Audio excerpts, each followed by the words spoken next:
Morning, it's 7 o'clock Saturday morning, day before we need to get the bike to Patsy at Desert Rose on the south coast, some 4 or 5 hours from here. We've progressed quite well. It's been a long couple of days. As you can maybe see, we've got the larger tank on, 15 litre tanks on, it's up and running. It's all internally plumbed.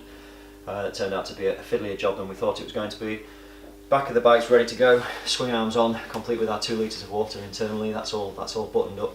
A reasonably late night last night, and as you can probably see, my beautiful workshop is a little bit messier at the moment. I was tempted to tidy it up before I did this, but I did it a little tidy because it was a bit more messy. But yeah, what we're on with mostly now is just tidying these wires. So, like I say, in 24 hours time we'll be on the road, on the way down to get the bike to Patsy to deliver it to Morocco. But everything's on and working. I mentioned the modifications previously as well, that third modification being the Rally navigation system, the GPS unit that's supplied by the Rally organisers. They swapped it out from the standard Unix system to a Stellar system. So a slightly different setup, just on the power feeds and the way that the way the ICOs tie into it, and such, like the repeaters, the heading repeaters, the distance, the course over ground, etc. So yeah, everything's up and running now. We've just got a lot of wiring to sort out. Hopefully the next block that we show you, this will be all tidied away and beautiful with lots of zip ties on it and stuff. But yeah, so we've got a little bit of a power pack addition here. This is the F2R one, the French one. You can see it's got a nice little green light on it, magically, because it's pulling power off the roadbook. That sort of distributes power around the place. Previously I didn't have that. I had individual power supplies for each individual element, and it was a bit messy, so I spent another £100 and got this little power pack. Just got to find somewhere to stash it behind the light. There's not a lot of light, not a lot of room behind the lights.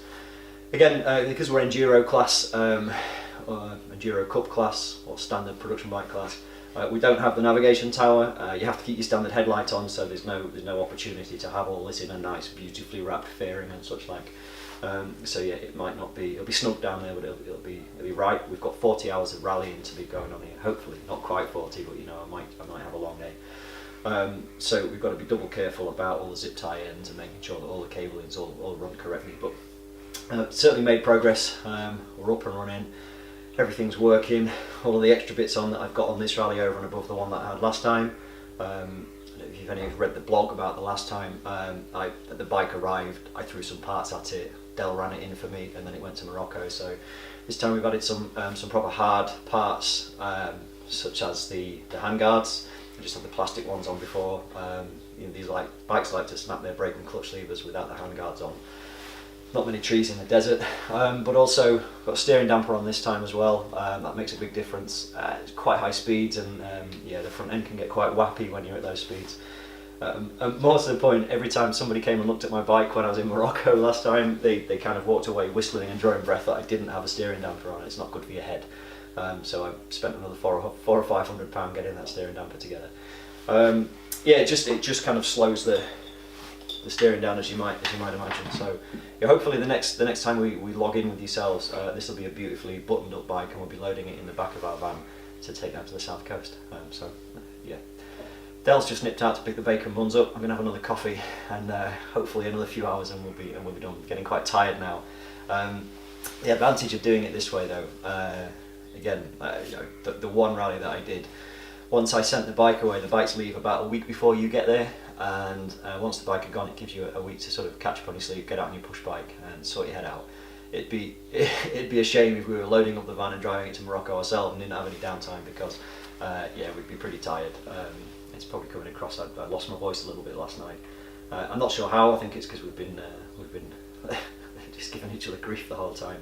But yeah, it's been a full sort of 48 hours to get the bike from what you saw before to where it is now. So, all right, thanks very much. Hey, so it's 6:15 in the evening. We finished the bike. This is now ready for presentation for scrutineering. When we get in country, we've got to put the Stellar navigation system on. A couple of navi mounts. Reconnect. This is disconnected because it doesn't quite fit in the back of the van with this lot on. But yeah, that's us. That's calling that a night. Be up at probably less than 12 hours from now. We'll be on the road back to the south coast. And the next one might be on the road, depending, because we've got 8.5 hours driving, so we might get a little bit bored.